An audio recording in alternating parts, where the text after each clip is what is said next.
Türkmenistanda dowam edýän ykdysady, adyk we maliýe kynçylyklarının şeýle-de pandemiýa çäklendirmeleriniň fonunda ýene bir döwlet edarasynda iş orunlary azaldylyp, 100den gowrak işgär işden çykaryldy.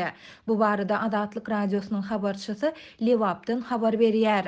Şu günler Lewabyň etraplarynda, hususanda Farapda Türkmen poçtanyň işgärleriniň sany azaldylýar. Her etrapda jemi 5-6 işgär işinde galýar. Soňky günlerde welaýatyň etraplarında jemi 120den gowrak poçta işgärini işden çykardylar diýip gizlinlik şertinde söhbetdeş bolan habarçy 18 sentýabrda gurrun berdi. İşinden boşadylan poçta işgärleriniň ençemesi bilen söhbetdeş bolan habarçy iş orunlarynyň azaldylmagy netijesinde Farawyň 10 daýhan birleşigine bir sany poçta işgäriniň bellenendigini hem aýtdy. Indi ýurdun dürli künjeginden daýhan birleşiklerine geljek we iweriljek hatlar hemde beýleki poçta hyzmatlary diňe bir poçta işgäri tarapyndan amala aşyrlar. Poçta dolandyrýş edarasynda bir başlyk we resmi namalary seredýän bir işgär oturýar. Şeýle-de iki sany garawul öz işinde galdy. Bu iki garawul ýylylyk baý we hojalyk arasaçylyk işlerini ýerine ýetirýär diýip habarçy belledi.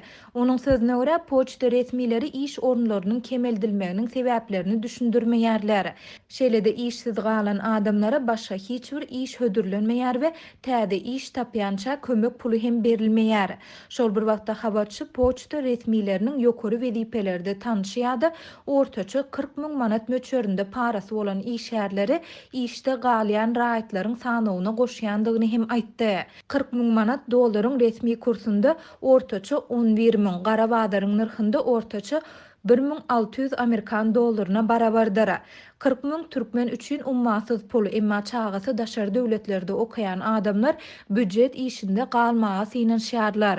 Başga alaçlary ýok, sebäbi olar türkmen banklary arkaly daşary ýurtlara pul bermek mümkinçiliginden peýdalanmak isleýärler. Türkmen banklary diňe büdjet işinde işleýän raýatlaryň bu mümkinçilikden peýdalanmagyna ruhsat berýär diýip habarçy belledi. Habarçy işsizligiň 7 derejede duýulýan şu günlerinde bir poçta ýa-da büdjet işgäri işinden boşadylanda munyň adyndan 5 adama täsir ýetirip olaryň eklenşsiz galmagyna getirýändigini hem aýdýar.